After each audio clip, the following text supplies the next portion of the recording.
Hellboy de Del Toro es una de esas películas que les encanta tanto a los fans del director como a los de la ciencia ficción y la fantasía. El consenso general es que la duología merece una tercera parte que seguramente nunca va a hacerse, principalmente por la falta de financiación, a raíz de que no fueran consideradas como grandes éxitos monetarios por los estudios, y que una hipotética Hellboy 3 requeriría un gran presupuesto para hacerse. El presupuesto de la primera película de Hellboy fue de aproximadamente $66 millones y recaudó un aproximado de $99.800.000 a nivel mundial. Que puede parecer mucho, pero en realidad no lo es, porque para que una película sea considerada un éxito, debe recaudar 2 o 3 veces su presupuesto. El mismo Guillermo contestó en un hilo de Reddit una serie de preguntas de los fans hacia él, diciendo que la principal razón de por qué no habrá un cierre a la trilogía es el dinero, y que la primera tuvo secuela gracias a que le fue demasiado bien en el mercado doméstico, aunque no dijo cifras exactas de cuánto generó de esa manera. Aunque en su momento Del Toro no se rindió y le propuso a Mignola darle cierre a su visión de Hellboy mediante un cómic, a lo que el autor respondió negativamente argumentando que no quería confundir más al público de las historietas, teniendo 2 versiones diferentes del personaje en cómic. Mike expresó descontento por un tweet que hizo Del Toro, en donde anunció que se reuniría con él y Ron Perlman en caso de que sus seguidores en la red social mostraran el interés suficiente. Aparentemente lo que le molestó fue que Guillermo, teniendo su número de teléfono, publicara sin antes haber hablado directamente con él. Mencionó que terminaron escribiéndose por correo electrónico y acordaron que la película no se haría, pese a que Del Toro tenía varias ideas. Además de que Mignola no creía que volvieran a trabajar juntos y no veía a Del Toro dirigiendo un proyecto así. No queda claro a qué se refería Mignola con esto último.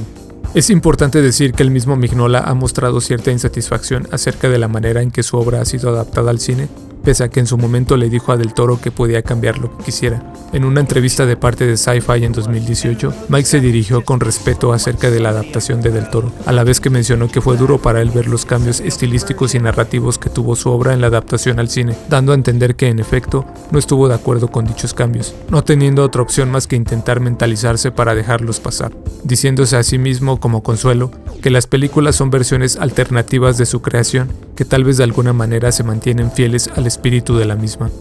Se dice que durante la primera película tuvieron discrepancias creativas hasta cierto punto saludables, aunque el mismo Mignola dijo en la Fan Expo Boston de 2019 que en la segunda película fue donde directamente Del Toro ignoró su opinión cuando Mike le comentó que su Hellboy no haría ciertas cosas, con Guillermo diciéndole que se preocupara de su Hellboy, ya que el Hellboy de la película era suyo. Después de esto Mike se rindió y dejó de implicarse tanto en las adaptaciones, de la misma manera que en el reboot de 2019. En cuanto a esta primera película de Hellboy, yendo en contra de la opinión popular, me parece que aún estando lejos de ser mala y al contrario, ser una película de aventuras o superhéroes con cosas bastante destacables, ahora que la he vuelto a ver me ha parecido algo peor de lo que recordaba. Y como adaptación del cómic, refiriéndome únicamente a esta película ya que la segunda no adapta ninguna de las historias de Mignola, se aleja de aquel que adapta. Seed of Destruction con ciertos elementos del cómic siguiente, Wake the Devil, y algunas historias cortas del personaje. Así que voy a ir resumiendo el cómic y después desglosar las diferencias entre ambas versiones, pensando que quienes están viendo este video ya han visto también la película del 2004, y si no lo han hecho, decir que se parecen a rasgos generales, con el añadido de la película de la trama de amor de Liz y Hellboy. Comenzando con el cómic, este inicia, como es común en los cómics, con una narración en off del diario del primer sargento John Whitman, que nos pone en contexto de la situación hablando de que 3 miembros de la Sociedad Paranormal Británica dicen que unos comandos nazis van a hacer algún tipo de hechizo y que están en la fase final del proyecto Ragnarok. Estos 3 son el profesor Malcolm Frost, Trevor Bruttenholm, que aparentemente se pronuncia Broom y que no es como se podría pensar un apodo, y Lady Cynthia Eden Jones, acompañados por Torch of Liberty. Estos 2 últimos siendo personajes que tienen poca relevancia en la mitología de Hellboy. Lady Cynthia al parecer es la mejor medium de Inglaterra y es la que presiente que algo pasará ahí y luego en una pequeña isla justo frente a la costa escocesa. Fuera de esto, podría parecer que esta parte es casi idéntica tanto en la película como en el cómic. Unos soldados estadounidenses yendo a detener el ritual nazi. No lo logran y Hellboy llega a la Tierra, aunque sí que logran derrotar a los alemanes. Pero sí hay algunas diferencias. Una de ellas es que la psíquica detecta una antigua tragedia en el lugar que involucra a los espíritus de un padre y una monja, figuras estrechamente relacionadas al origen de Hellboy. Otra es que la forma en la que Rasputin es absorbido por esa especie de portal tampoco ocurre. En el cómic se da a entender que él y otros lograron escapar, y los nazis consideraron que había fracasado, aunque realmente Rasputin cumplió su propósito, que fue siempre traer a Hellboy a la Tierra. A partir de aquí hay aún más cambios sustanciales entre ambas versiones. Pasamos a una visita de Hellboy al profesor Broom, en la que el profesor le cuenta que él fue parte de una expedición al Ártico, de la cual no recuerda nada después de ver a un hombre meditando debajo de una estatua. Después comienzan a aparecer ranas y el profesor muere tras ser atacado por una de estas criaturas, que como se puede ver, tiene un diseño diferente en la película. En el cómic es más simple, sin tantos detalles, asemejándose a un reptil. Del Toro también cambió su origen al meter ese rollo de Samael y los huevos que hacen que se sigan reproduciendo como una plaga, mientras que en la historia original antes eran humanos, concretamente un explorador y unos hermanos cuya familia había estado buscando un lugar en el Ártico, que fueron transformados por el poder del Sadhuheim, y que eran dueños de una mansión dentro de la que transcurre casi todo el resto del cómic. La parte en la que Hellboy pelea contra la bestia es diferente. En el cómic no presenta un gran desafío para Hellboy, y la acción transcurre dentro de la casa del profesor, siendo una pelea breve que termina con un disparo a la cabeza del reptil. Tras la muerte de Trevor, Hellboy da aviso al Buró para la Investigación y Defensa Paranormal, y junto con Liz y Abe van a la mansión Cavendish a investigar, siguiendo pistas relacionadas a ese lugar. En la mansión se encuentra una anciana, Emma Cavendish, quien les dice al grupo que sus hijos y el profesor Broom fueron a una exploración al Ártico buscando algo que Elihu Cavendish encontró en un viejo pergamino en algún rincón perdido del mundo. Él era un cazador de ballenas que cimentó la fortuna de la familia y viajó a muchos lugares. Construyó la casa específicamente en ese lugar y murió de tifus antes de poder hacer su expedición para encontrar lo que sea que decía el pergamino. Ella continúa con que dicha expedición era como una especie de maldición para su familia, ya que esa búsqueda persiguió a cada hombre de la familia durante 9 generaciones y casi 2000 años. Ahora los 3 hijos de la señora también fueron a completar dicha expedición y seguramente estén muertos. Y al no haber tenido descendencia ninguno de ellos, tal vez ahora dicha maldición muera al mismo tiempo que la casa se hundirá, dado que ella también morirá pronto. Hellboy pregunta acerca del pergamino y la anciana dice que se perdió. Tras esto, el mayordomo lleva al equipo a sus habitaciones y se revela que la mujer ayudó a tenderles una trampa a cambio de que Rasputin le regresara a sus 2 hijos mayores. Trato que él cumplió, pero no de la forma esperada. Ya en sus habitaciones, Abe y Hellboy hablan acerca de si la anciana decía la verdad o no, y comentan que el supuesto mayordomo es igual a Sven Olafsson, el explorador ártico que acompañó a los Cavendish a su expedición. Abe se dispone a lanzarse a las aguas que rodean la casa para investigar, mientras Hellboy habla con Liz de lo mismo, anotando que es raro que ni siquiera intentaran ocultar a Sven y que ese tipo de confianza es sospechoso. Liz les dice a Hellboy que hay ranas en su habitación, mismas que había en la casa del profesor antes de ser atacado y en el té de la señora Cavendish antes de que el equipo llegara, por lo que corre a buscarla encontrando solo su cigarrillo en la cama. Hellboy confronta al supuesto mayordomo que se transforma en un monstruo como el que asesinó a Broom y pelean, cayendo por un barandal de la casa al piso, pareciendo que la bestia ha sido derrotada. Abe nada por las aguas de la casa, percatándose de que es densa como el aceite y no hay rastro de ningún tipo de vida, además de que es sorprendente que la casa siga en pie dado que la parte de abajo está llena de agujeros hasta que finalmente llega a una habitación. Hellboy se encuentra con Emma Cavendish, quien está muerta y tiene marcas similares a agujeros, como si la hubieran succionado, iguales que las que tenía el cadáver del profesor Trevor. Es entonces cuando el villano se revela, diciéndole que no debería sentirse mal por ella, ya que murió como quiso, en un supuesto abrazo amoroso de parte de sus hijos, al menos de 2 de ellos, ya que el otro había sido asesinado por Hellboy, la misma criatura que mató al que alguna vez llamó padre. Rasputin le dice que él es su verdadero padre en este plano y que se rinda ante él para que ambos vean el amanecer de un nuevo mundo. Hellboy se niega y es atacado por unos tentáculos. Rasputin le dice que piensa acerca de su destino, que lo ayude a él con el poder que guarda en su mano derecha de piedra y cumpla el rol para el que fue convocado o muera. Después, lo arroja al fondo de la casa y le cuenta que hace mucho tiempo los hombres adoraban a la serpiente y le ofrendaban la sangre de inocentes, aunque la serpiente no estaba interesada en sangre, sino en ser libre, que 8 siglos atrás, Los mortales carecían de poder para liberar a la bestia, pero que ahora él poseía ese poder. La serpiente, el Ogdruyahad, las 7 bestias, le hablaban a los hombres en ese lugar a través de susurros en sus sueños, y a él también. El propósito de Hellboy es estar a su lado en el Ragnarok para desencadenar su poder en el mundo, y le ordena que cumpla su destino. Hellboy por supuesto se mantiene renuente y le dispara en la cabeza, aunque no parece hacerle gran daño, pues reconstruye la zona en la que recibió el disparo y le dice que jamás le vuelva a levantar la mano. Hellboy habla al lector acerca de que los bolsillos de su viejo abrigo están llenos de talismanes y encantamientos que ha recolectado alrededor del mundo, y que alguno de ellos debería protegerlo de prácticamente cualquier amenaza, pero no están funcionando en Rasputín, sea porque ninguno es el adecuado o porque sencillamente él es demasiado poderoso.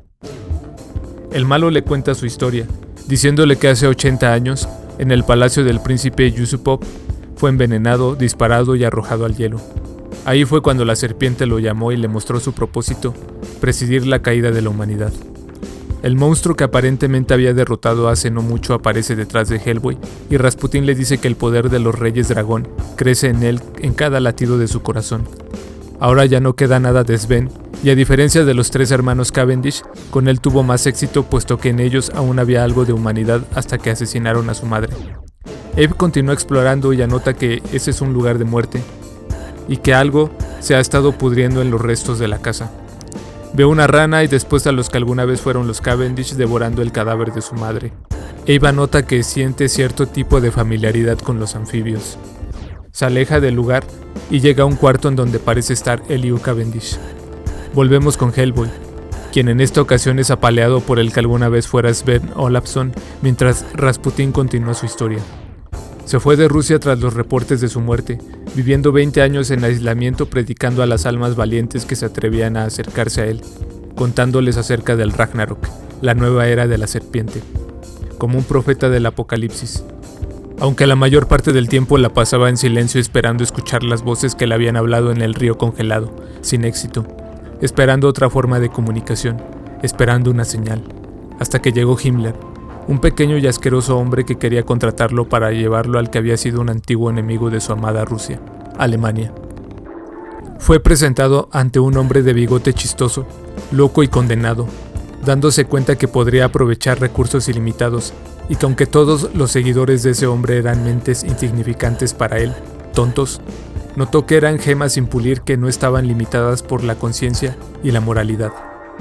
Trabajó estrechamente con 3 de ellos, aquellos que consideraba los más racionales, y les hizo creer que imaginaron el motor Ragnarok, riéndose de ellos a sus espaldas, pues ninguna mente humana podría concebir un dispositivo tan maravilloso, así como tampoco ninguna forma humana podría convocar, magnificar y dirigir las fuerzas del motor. Cuando el proyecto estaba cerca de su culminación, la astrología lo guió al lugar, la numerología lo llevó al tiempo correcto, y aunque los nazis creyeron que él había fallado, él sabía que había conjurado algo de mundos más allá, Hellboy. Antes de que pudiera seguir investigando, la guerra cambió de rumbo. Alemania fue destruida, Hitler, Himmler y los demás murieron, y sus compañeros se escondieron. Se quedó solo mientras los enemigos triunfantes marchaban sobre las cenizas de la patria y se sintió inseguro. Fue entonces que las voces le hablaron y le dijeron que fuera al norte, a los residuos del Ártico, a la cima del mundo. Sus acompañantes no estaban interesados en su misión, sino en el oro, y aunque tenían pequeñas almas, le sirvieron para mantenerse con fuerzas, dando a entender que los absorbió de alguna forma. Llegó al templo del Ogdruyahad, construido por la primera raza de hombres para contener algo antiguo, y encontró el Saduheim, dejado por el Ogdruyahad, para que siempre pudieran tener un punto de apoyo en el mundo desde el cual fueron desterrados, un punto oculto de los ojos de Dios que, muerto y fosilizado como estaba, pudiera haber parecido grotesco para cualquiera, pero no para él. Sintió su mente, viva y esperando. Se sentó en los pies de la estatua, entrando en un trance para que su mente pudiera alcanzar la sombra de la vida en lo profundo de sus espirales de piedra. Vio las formas aprisionadas de las 7 bestias, Adad, Amon, Beu, Irra, Namrat, Nergal y Nunyahad, y se unió a ellas en su sueño y oscuridad, sintiéndose como si hubiera pasado un momento y al mismo tiempo un siglo, hasta que el toque de una mano lo despertó, la mano del profesor Brum. Él vio todo lo que había que ver en su frágil mente mortal, y vio a Hellboy y que éste lo llamaba Padre.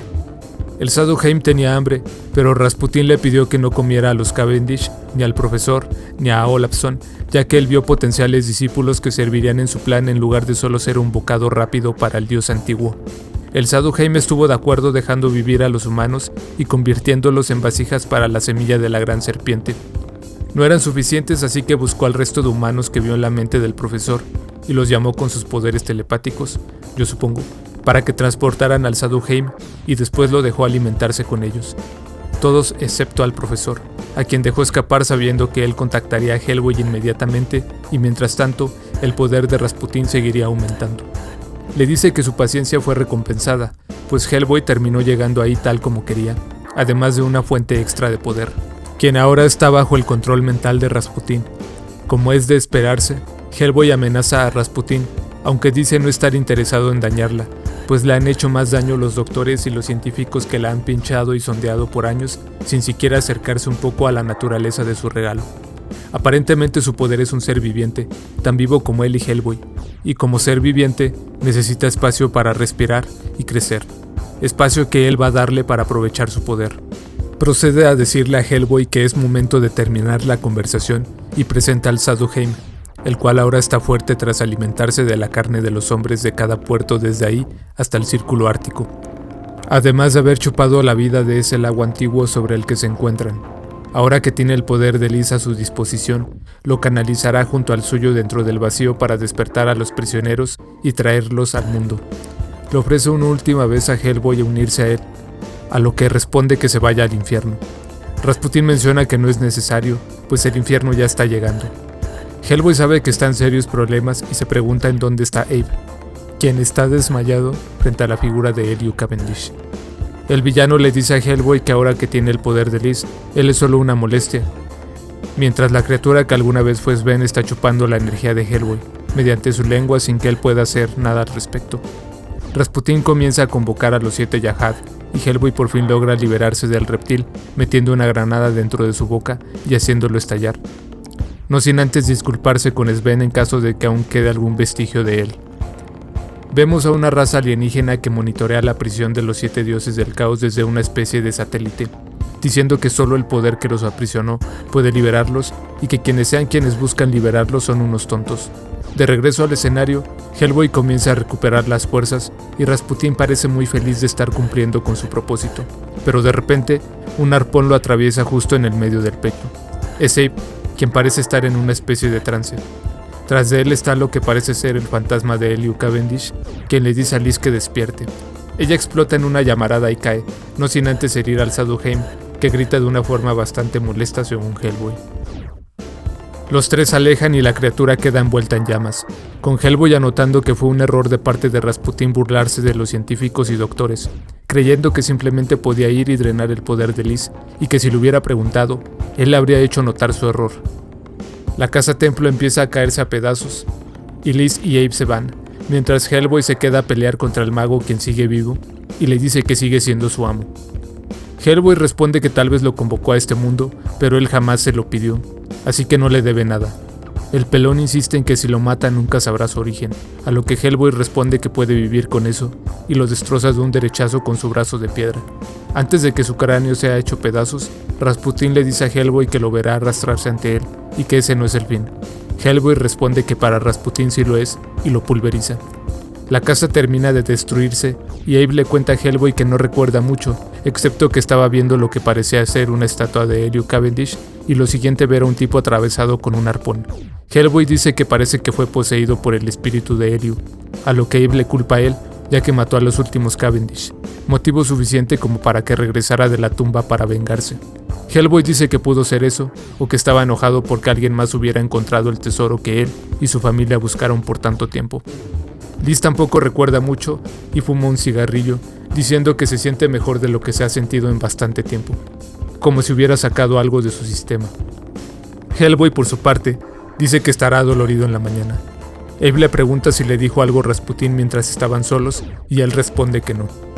aunque sus últimas palabras aún resumban en su cabeza, terminando con «esto no es el fin», mientras observa en el interior de un castillo abandonado en Noruega una recámara criogenizada con un símbolo nazi encendiéndose, con las figuras de 3 personas dentro de ella, terminando así Seed of Destruction.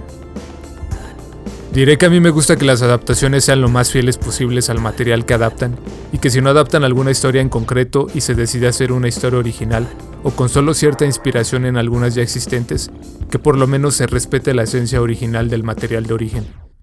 Batman, Iron Man, Superman, Spider-Man, Capitán América han cumplido estos parámetros en la mayoría de sus películas, y cuando no lo han hecho, los fans han expresado su descontento. En el caso de Hellboy, al no ser un personaje tan popular, siendo sincero, creo que a casi nadie le importaron los cambios que hubieron respecto al cómic, que fueron varios y se pueden dividir en algunos personajes y sus personalidades, la trama, el estilo de arte, la atmósfera y el tono de la historia. Empezando con los personajes, el Hellboy de la película tiene una personalidad infantil, inmadura, con problemas de ira, lleno de inseguridades y, según propias palabras de Leib de la película, siempre quiere hacerse el héroe, estando renuente a recibir ayuda en las misiones, además de que se la pasa haciendo bromas más propias de un personaje del MCU. Del Toro nos muestra que fuera de su exterior, en el interior es alguien vulnerable y tierno, y no de forma sutil, como con su afición por los gatos, o la dificultad que tiene al intentar expresar sus emociones a Liz, así como sentirse amenazado por la presencia del nuevo miembro John Myers. En el cómic en solitario, en cambio, lo vemos ir a las misiones generalmente solo, no necesariamente por pedantería de su parte, sino porque parece que nadie más que él es necesario para resolver ciertos casos. Es más serio y sensato, aunque hace bromas ocasionales que no llegan a ser cansinas y se sienten más orgánicas. Tampoco siente inseguridad acerca de quién es, ya que se identifica más con los humanos. No tiene un interés amoroso por Liz, pues solo tienen una relación de compañerismo, amistad, y su relación con el profesor es más fría, al menos para la época en la que transcurre Seed of Destruction, en donde incluso dice casi al inicio del cómic algo en la línea de que tal vez sería mejor que Trevor hubiese muerto a que siguiera vivo en esas condiciones. Siendo que el Hellboy de Del Toro es una criatura que tiene 60 años humanos, pero 20 años físicamente y mentalidad de un adolescente de 13 años, llega a ser molesto por su carácter bufonesco. Es una especie de niño crecido e irritante que se mete en problemas por no escuchar, ser orgulloso e impertinente, y no un agente que se encarga de resolver misterios de la mejor forma que puede. Hablando de Liz en la película, parece una mujer frágil, volátil y conflictuada tras haber causado la muerte de 32 personas cuando era niña, origen que se respeta respecto al cómic, pero en el TVO es mucho más fría y seca. No parece estar tan conflictuada por dicho incidente, sino más bien algo harta del don que tiene, como se ve en algunos cómics más adelante, en donde aprovecha lo que parece ser una oportunidad para liberarse de su habilidad piroquinética, transfiriéndola a un homúnculo y reviviéndolo en el proceso, con ella empezando a morir lentamente al liberarse de lo que sea que le permita controlar y generar el fuego. De la misma manera, Abraham tiene básicamente el mismo origen en ambos medios, aunque en las películas tiene unos manierismos y personalidad parecidos a los de personajes tipo Sheldon Cooper. Ya sé que The Big Bang Theory se estrenó años después, pero es para ejemplificar el tipo de personalidad que Del Toro decidió darle, que algunos dirían que es propio de los autistas o algo así. Sea como sea, en el cómic es un personaje con un carisma propio a su manera, sin tener esa personalidad algo excéntrica, ni afición por los huevos podridos, ni la necesidad de usar los respiradores artificiales fuera del agua, ni la habilidad de presentir cosas. Es, al igual que Hellboy, más serio y centrado, sin dejar de tener carisma y ser memorable. Tan es así que tuvo sus propios cómics spin-off que fueron bastante exitosos. A este personaje le jugaron sucio, porque en los cómics es básicamente un héroe de acción experto en combate cuerpo a cuerpo a lo John Wick, mientras que en la película es C-3PO. En Drums of the Dead, la primera historia corta del personaje en solitario, podemos ver que su personalidad difiere bastante a la que Del Toro le dio en sus películas. El mismo Guillermo se refirió en una entrevista al asunto de que el Hellboy de las películas era suyo y el de los cómics de Mignola, anotando que su versión era más sensible mientras que la de los cómics, un personaje más centrado en la acción. El personaje de John Myers, el novato, directamente ni siquiera existe en los cómics, siendo lo más cercano a él Sidney Leach,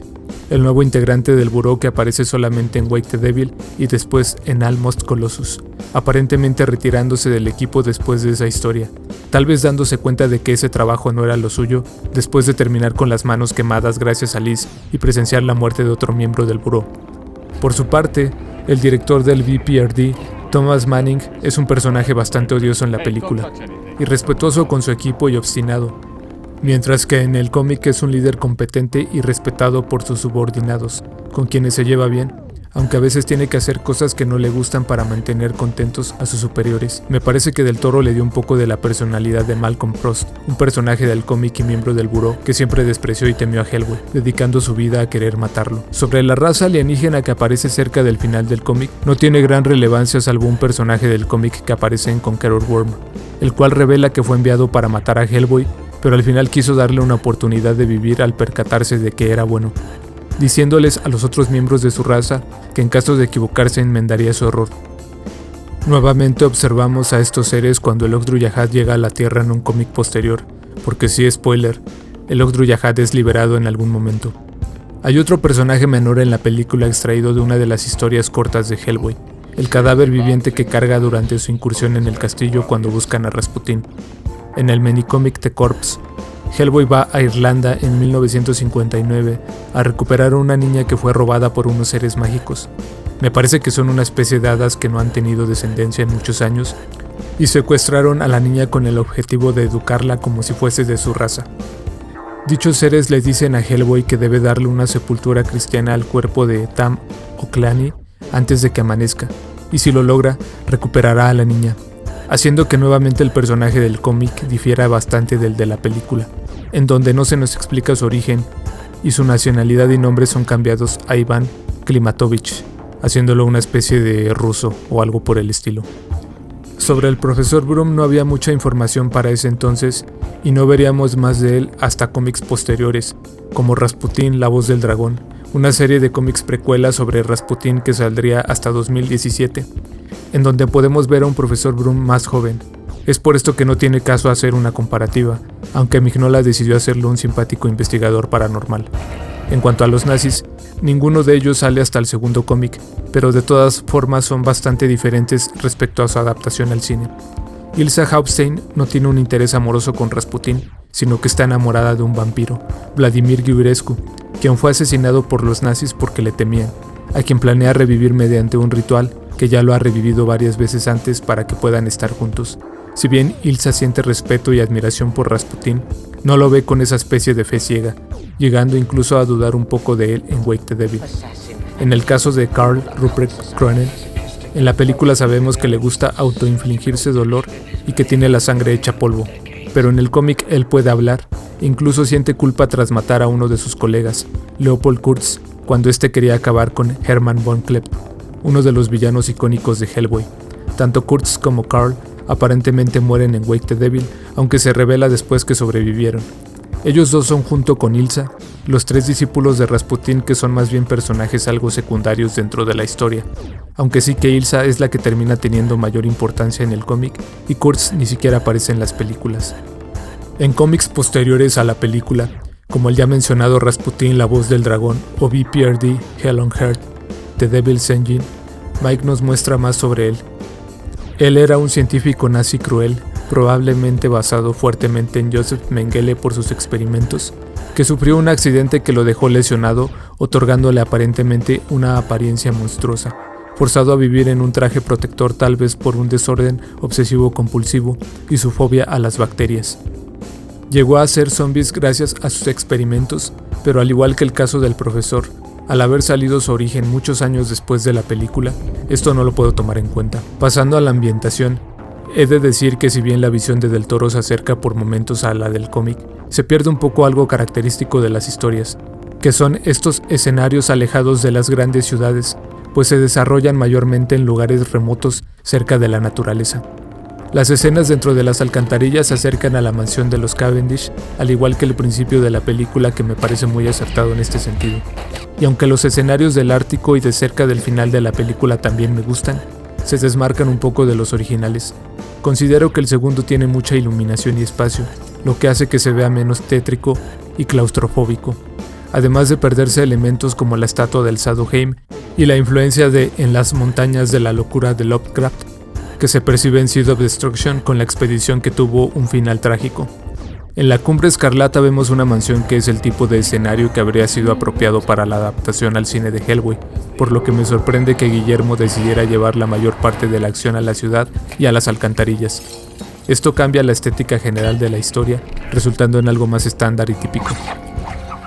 Vale la pena decir que en el universo del cómic la gente no parece sorprenderse cuando ve a Hellboy, quizás porque de alguna manera son comunes las cosas sobrenaturales, mientras que en la película se insiste con la idea de que Hellboy es solo un mito,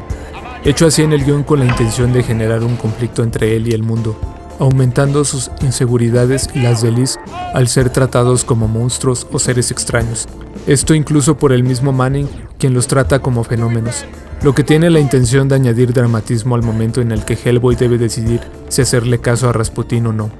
Estos cambios se podrían considerar como un intento de parte de Guillermo para darle lo que él cataloga como tridimensionalidad o profundidad a los personajes, aunque en mi opinión resultan innecesarios pues terminan cambiando drásticamente a los personajes hasta el punto de volverse más genéricos.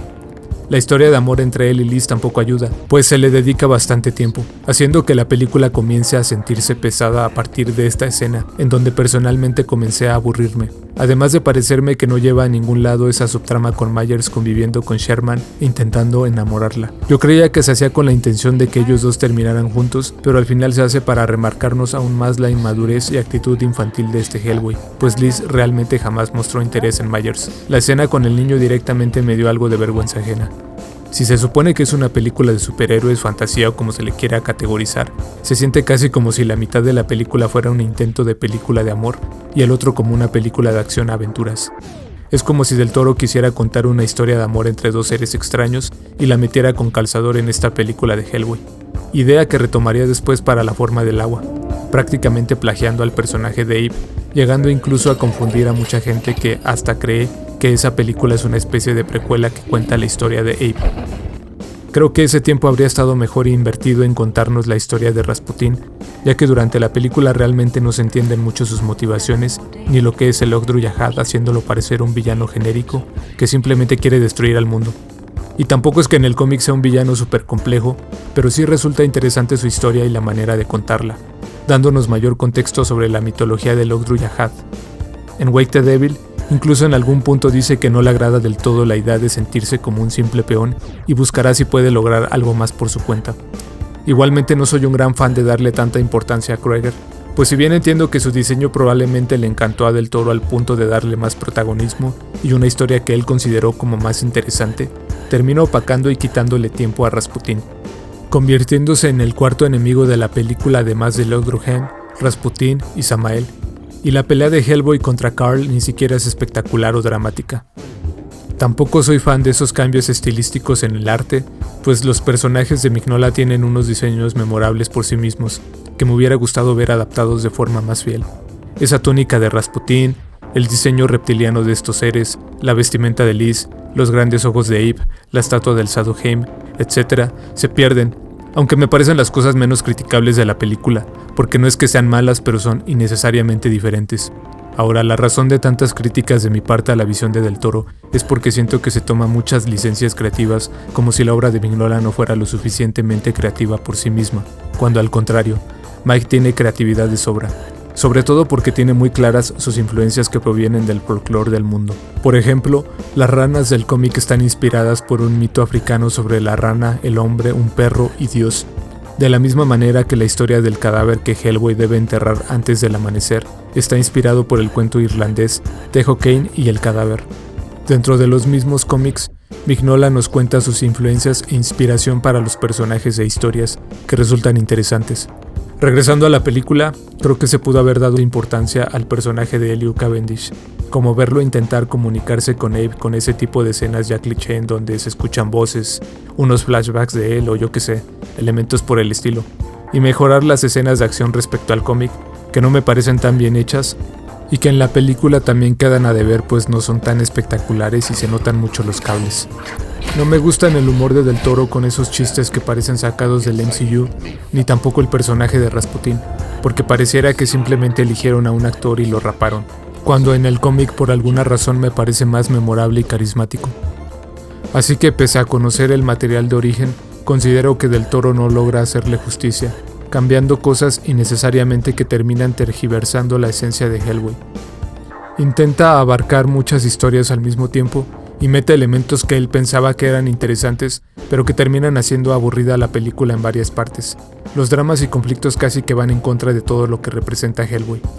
Conforme lees los cómics te encariñas con todos los personajes sin la necesidad de sobredramatizar o caer en los tópicos que Del Toro utiliza.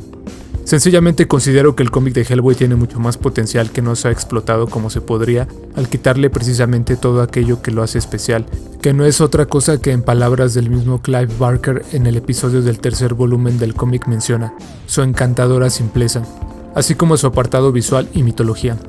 Una película de hora y media acercándose mucho más al cómic, transcurriendo en la mansión, con un tratamiento visual más cercano a Sin City o The Spirit, pero con color, sería probablemente algo bastante apropiado para una buena adaptación de Hellboy, y hasta la fecha aún no han dado con la fórmula correcta. Y ahora, ¿qué me gusta? Obviamente la caracterización de Hellboy y las actuaciones de todos, que están bastante bien, logrando que los personajes del buró lleguen a ser memorables y carismáticos, con un villano secundario como lo es Cronen, que termina siendo más recordado que el principal. Los efectos en general se ven realistas, aunque algunos han envejecido mal, y pese a que sé que me la he pasado dando a entender que odio esta película o algo por el estilo, la realidad es que me parece que está lejos de ser mala. Es disfrutable pese a los defectos que he mencionado y visualmente me agrada.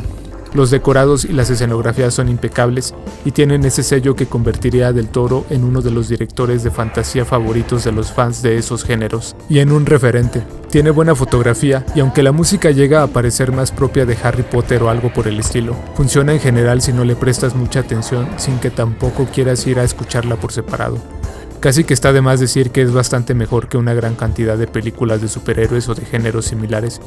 Definitivamente mucho más disfrutable y mejor hecha que películas como Blade 2 y 3, The Marvels, Capitana Marvel, Suicide Squad, Aves de Presa, etc. Y por mucho. Al día de hoy sigue sintiéndose vigente, y cuando menos llegan a vislumbrarse esos chispazos de la obra original, que en mi opinión son los mejores momentos de la película. Para terminar, voy a dejar algunas de mis tomas favoritas.